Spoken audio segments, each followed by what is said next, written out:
poder y la gloria por todos los siglos. Amén. Estamos en una batalla, una pelea a muerte con el reino de maldad. Existe una conspiración contra el reino de Dios. Existe un reino de tinieblas y otro de luz. Un reinado por el terror y el otro por el amor. Existe el reino de la muerte y el reino de la vida. Existe el reino de Satanás y el reino de nuestro Dios y su Cristo, el Señor Jesús. Y usted necesita escoger cuidadosamente de parte de quién está. Por favor, busque en el Antiguo Testamento el libro de Ezequiel. Deseo que estudiemos uno de los pasajes más asombrosos de toda la Biblia. Ezequiel 28, versículos del 12 al 19. Hijo de hombre, levanta endecha sobre el rey de Tiro y dile, así ha dicho Jehová el Señor. Tú eras el sello de la perfección, lleno de sabiduría y acabado de hermosura. En Edén, en el huerto de Dios estuviste, de toda piedra preciosa era tu vestidura, de cornerina, topacio, jaspe, crisólito, berilo y ónice, de zafiro, carbunclo, esmeralda y oro. Los primores de tus tamborines y flautas estuvieron preparados para ti en el día de tu creación. Tú, querubín grande, protector, yo te puse en el santo monte de Dios, allí estuviste. En medio de las piedras de fuego te paseabas. Perfecto eras en todos tus caminos desde el día que fuiste creado hasta que se halló en ti maldad. A causa de la multitud de tus contrataciones fuiste lleno de iniquidad y pecaste, por lo que yo te eché del monte de Dios y te arrojé de entre las piedras del fuego, oh querubín protector. Se enalteció tu corazón a causa de tu hermosura, corrompiste tu sabiduría a causa de tu esplendor. Yo te arrojaré por tierra, delante de los reyes te pondré para que miren en ti. Con la multitud de tus maldades y con la iniquidad de tus contrataciones, profanaste tu santuario. Yo pues saqué fuego de en medio de ti, el cual te consumió, y te puse en ceniza sobre la tierra a los ojos de todos los que te miran. Todos los que te conocieron de entre los pueblos se maravillarán sobre ti. Espanto serás, y para siempre dejarás de ser. En una guerra es absolutamente necesario no subestimar al enemigo. Debemos conocer a nuestro enemigo. Por ello, este pasaje de Ezequiel es uno de los más importantes en toda la Biblia, para desenmascarar al diablo y verlo tal y como es, y cómo llegará a ser un día. No podemos ignorar que existen dos reinos. El diablo es el príncipe de este mundo, pero nosotros somos ciudadanos del reino celestial y vivimos en territorio enemigo. Jesús dijo en Apocalipsis a la iglesia de Pérgamo, yo conozco tus obras y dónde moras, donde está el trono de Satanás. Es decir, ustedes están viviendo en la sede del infierno. Vivimos en territorio enemigo. Necesitamos que se nos advierta esto a tiempo para poder estar armados y preparados para la contienda. El reino de maldad tiene un rey. Jesús lo llamó en Juan 14:30 el príncipe de este mundo. Entonces, ¿por qué este mensaje va dirigido al rey de Tiro? El versículo 12 dice que levantemos endecha sobre el rey de Tiro. El rey de Tiro es un nombre misterioso, un nombre simbólico dado a Satanás. Este es un tipo del diablo. Ahora bien, el rey de Tiro literalmente existió, y en los primeros 11 versículos leerá sobre él. Era un rey egomaniático que vivió en el Líbano.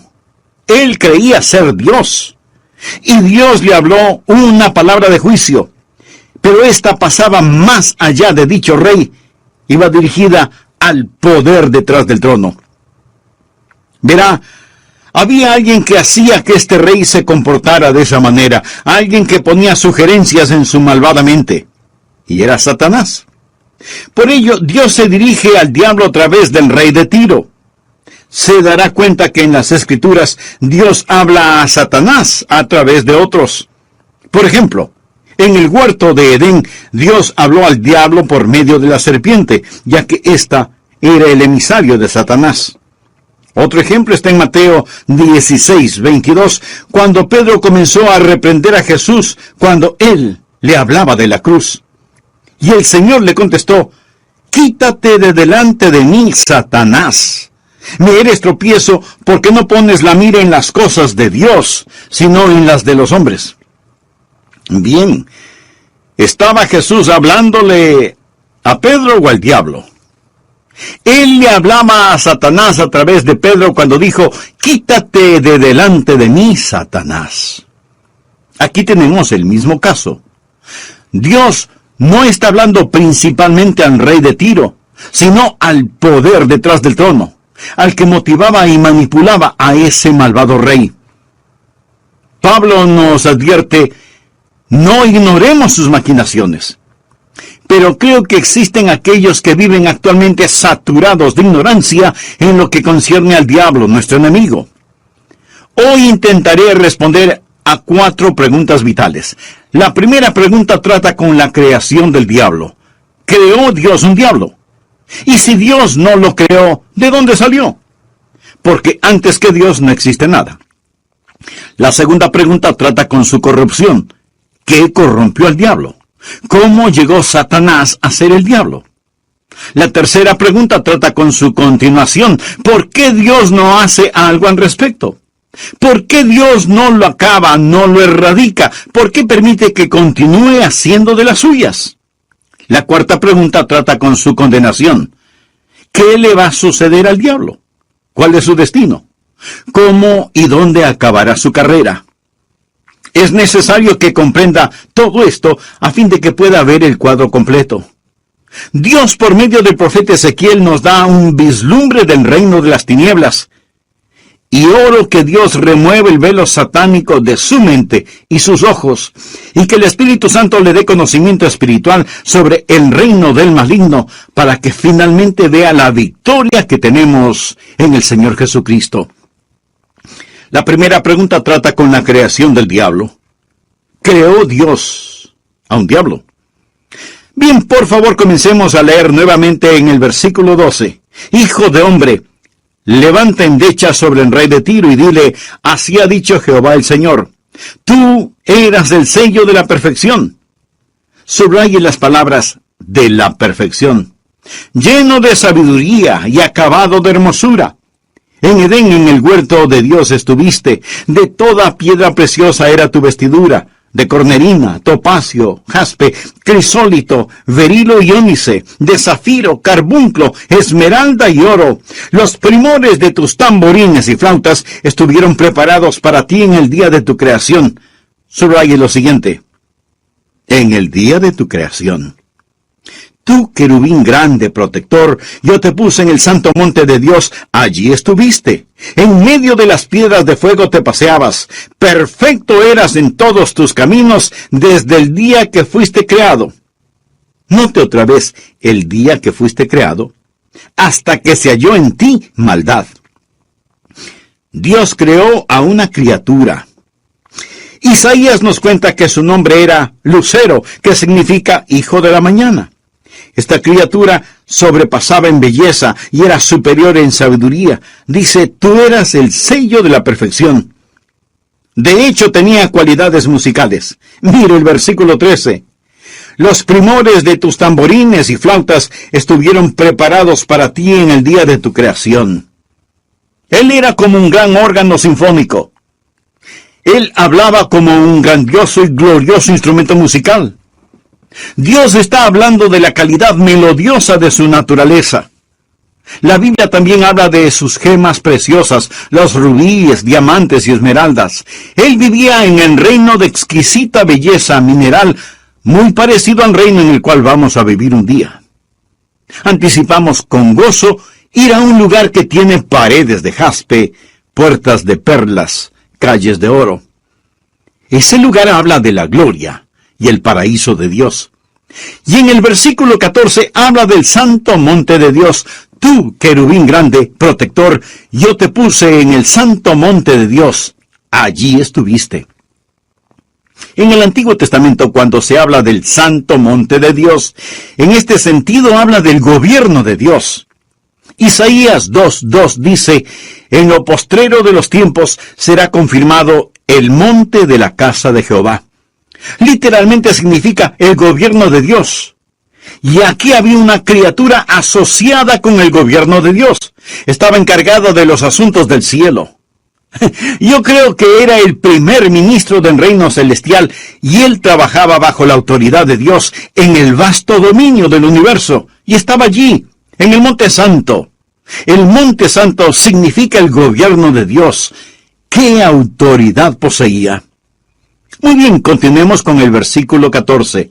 Tú, querubín grande.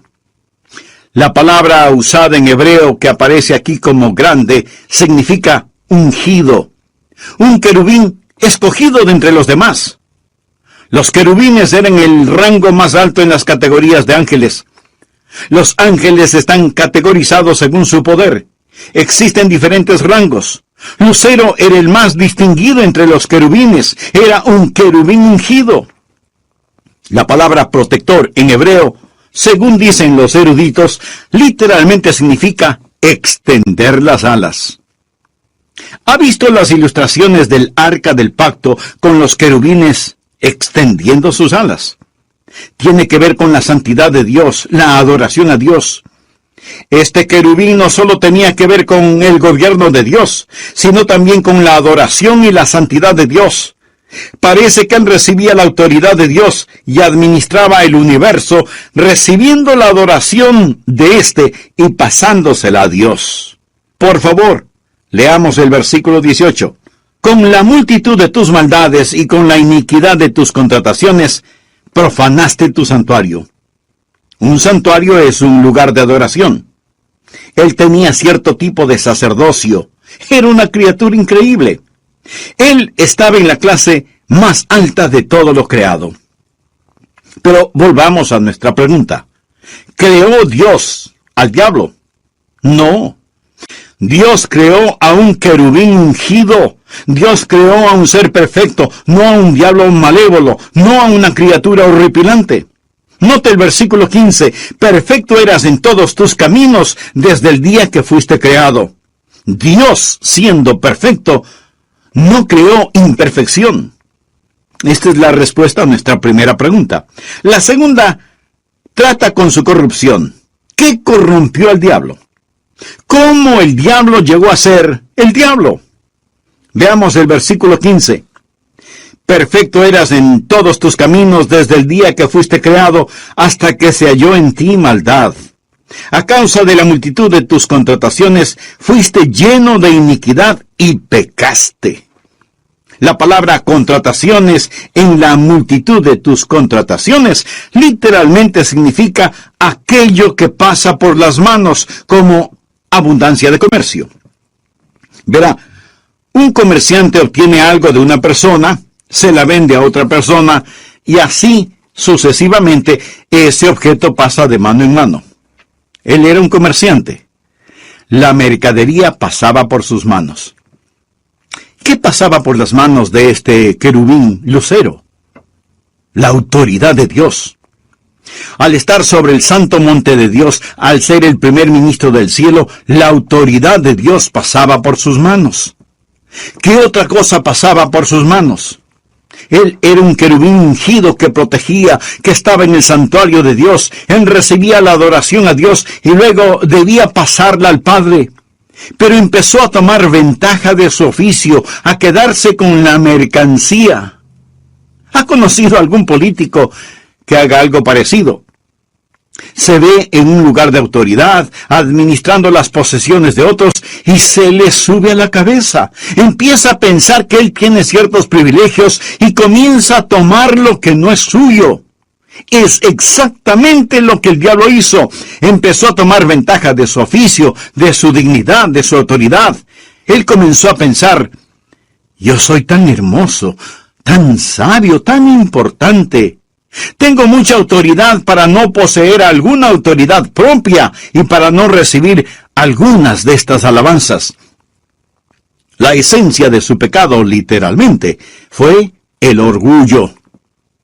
Cuando Pablo le dijo a Timoteo cuáles eran los requerimientos para ser un pastor, leemos en 1 Timoteo 3:6 que el pastor no debe ser un neófito, es decir, no debe ser un novato, un recién convertido, alguien sin experiencia. Y la razón de esto es, no sea que envaneciéndose caiga en la condenación del diablo.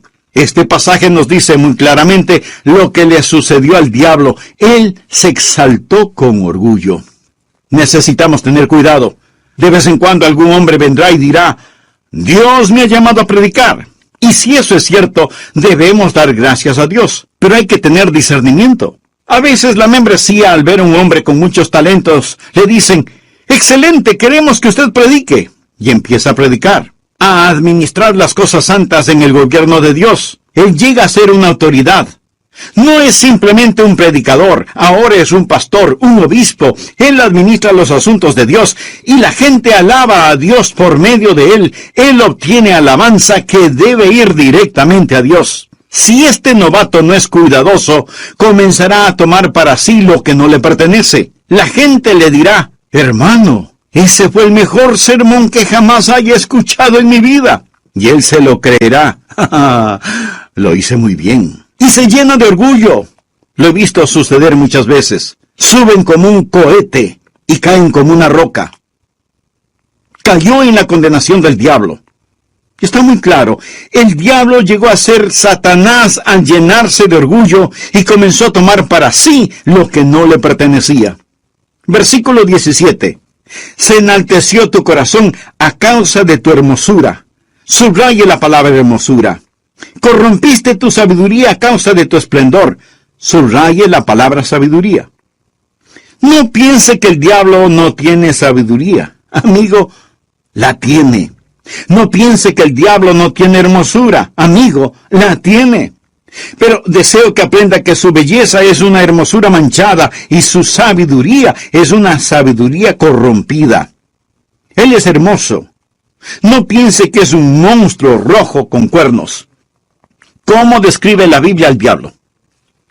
Escuche, como un ángel de luz. Su nombre es Lucero, portador de luz.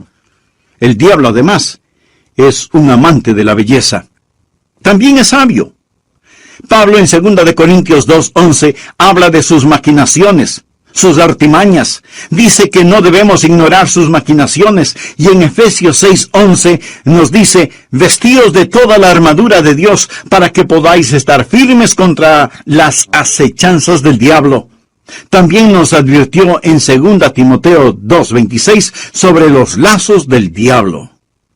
Él es tan sabio que Jesús dijo, de tal manera que engañarán, si fuera posible, aún a los escogidos. Sabía que el diablo no lo ha engañado, no porque usted es tan sabio, sino porque Dios no lo deja. Agradézcaselo a Dios.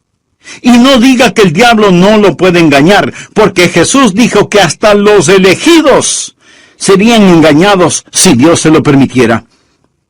Su belleza permanece, pero es una hermosura manchada, defectuosa. Su sabiduría permanece, pero es una sabiduría corrompida. El diablo es brillantemente estúpido y horripilantemente hermoso. Mire cuán estúpido es Satanás, que cree literalmente que puede destronar a Dios, porque su sabiduría está corrompida, y su hermosura manchada, y el orgullo causó todo esto. Voy a detenerme en este punto para preguntarle, amigo, ¿mantiene usted una actitud orgullosa delante de Dios? Eso es sumamente peligroso. Más bien con humildad, acérquese a Dios. Reconozca que usted es pecador. Arrepiéntase de sus pecados y por fe, acepte el regalo del perdón y de nueva vida en Cristo Jesús, recibiéndolo como su Señor y Salvador. Hable con Dios por medio de la oración. Y una vez que usted sea un hijo de Dios, Él le da su nombre. Venga tu reino. Hágase tu voluntad, como en el cielo, así también en la tierra. El pan nuestro de cada día, dánoslo hoy.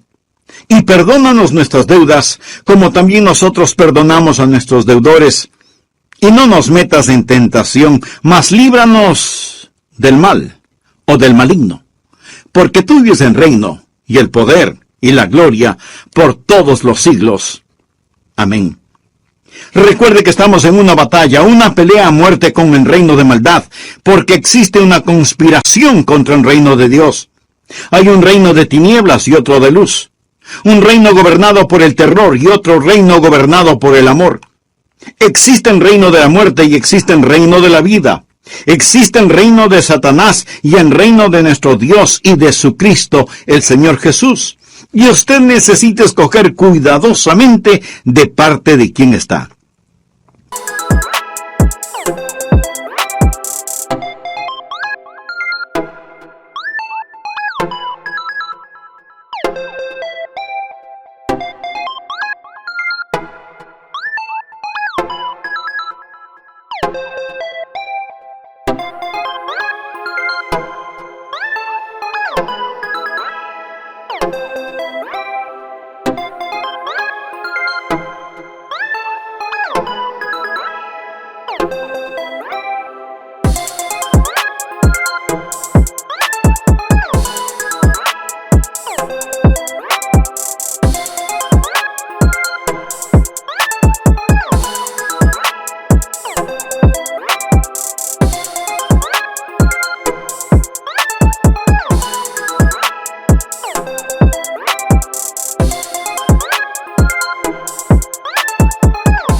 Mi amigo, en una guerra es absolutamente necesario no subestimar al enemigo.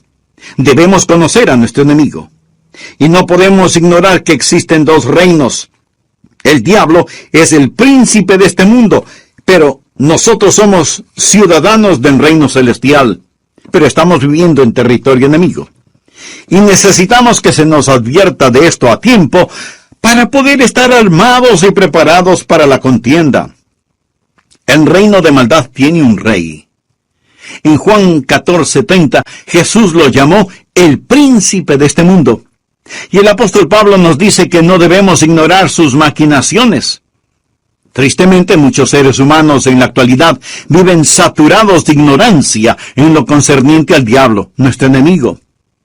Intentaré responder a varias preguntas vitales. Primero, ¿creó Dios un diablo? Y si Dios no lo creó, ¿de dónde salió? Porque antes que Dios no existe nada. Bien, no debemos olvidar que Dios creó una criatura. El profeta Isaías nos cuenta que su nombre era Lucero, hijo de la mañana. Esta criatura sobrepasaba en belleza a todas las demás y era superior en sabiduría. En Ezequiel 28:12 dice, tú eras el sello de la perfección.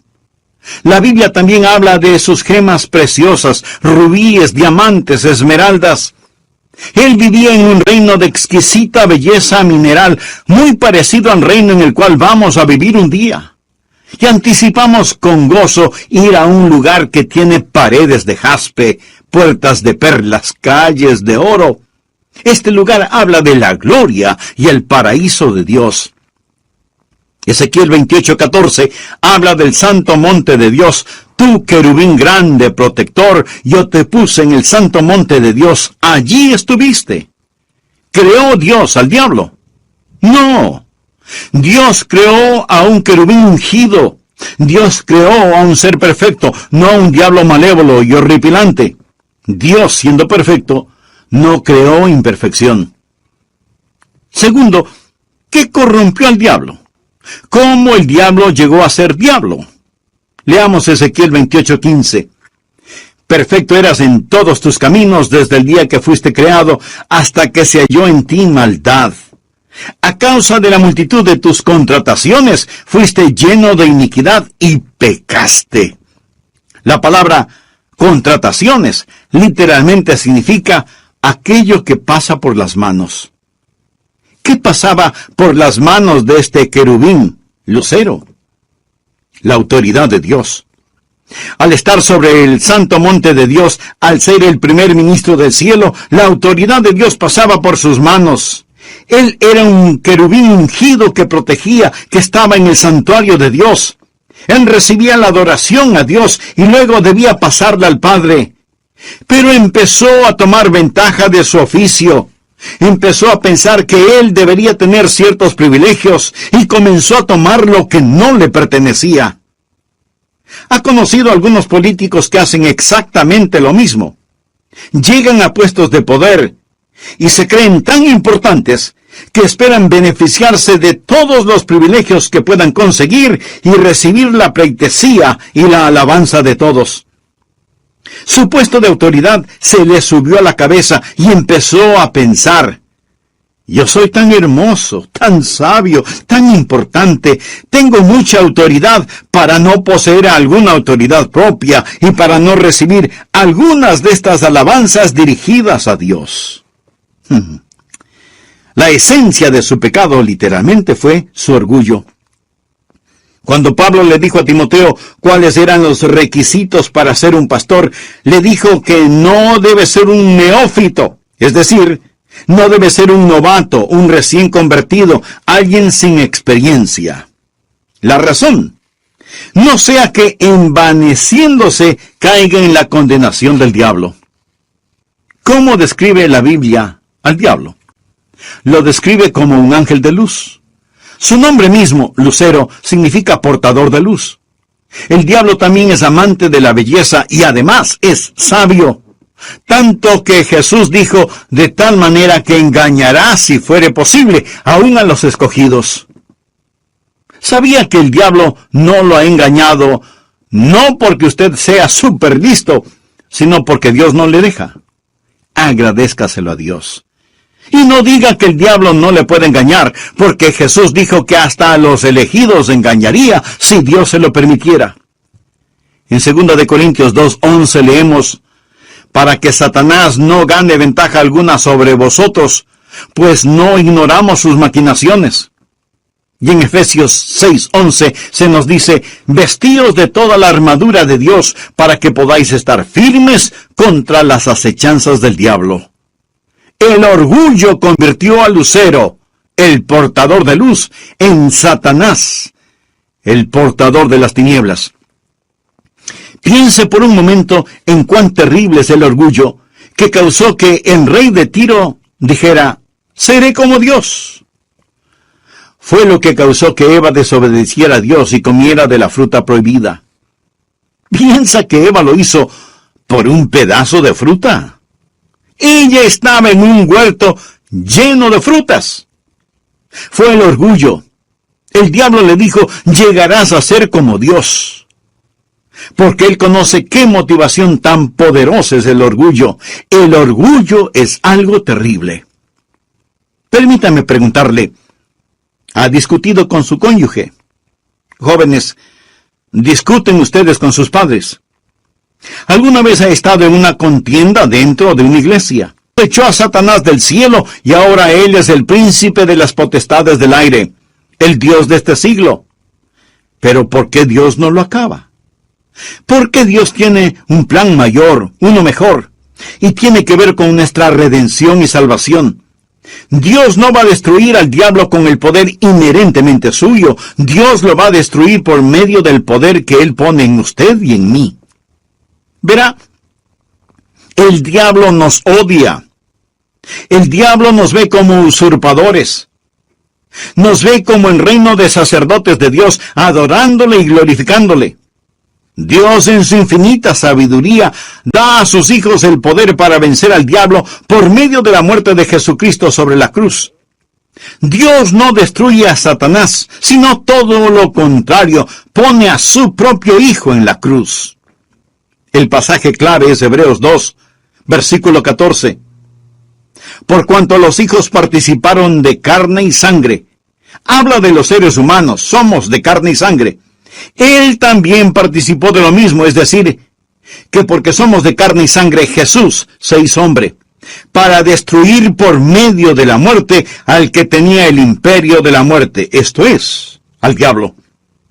Cuando Jesús iba a la cruz dijo: ahora el príncipe de este mundo será echado fuera.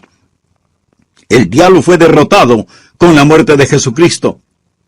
Pero la palabra destruir en el idioma griego no significa exterminar, sino que significa literalmente quedar inutilizado. Y por medio de la muerte de Cristo, el diablo ha quedado inutilizado. Y él no quiere que usted lo sepa. Ha sido despojado de su autoridad y echado del cielo. Y la única forma por medio de la cual puede trabajar es por medio de la decepción, el engaño, la mentira, porque no tiene más autoridad.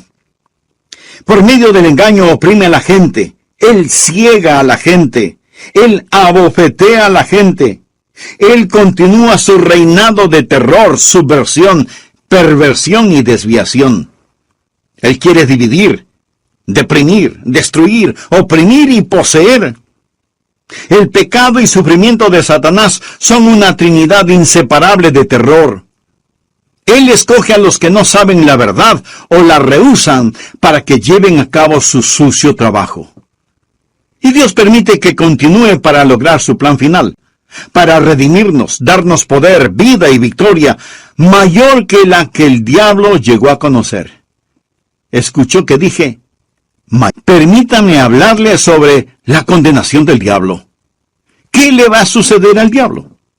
Ezequiel 29, versículo 19. Todos los que te conocieron de entre los pueblos se maravillarán. Por favor, subraye maravillarán. Significa que se sorprenderán al verlo. Todos los que te conocieron de entre los pueblos se maravillarán sobre ti. Espanto serás, y para siempre dejarás de ser. En otras palabras, vendrá el día cuando el diablo no aterrorizará más a la gente.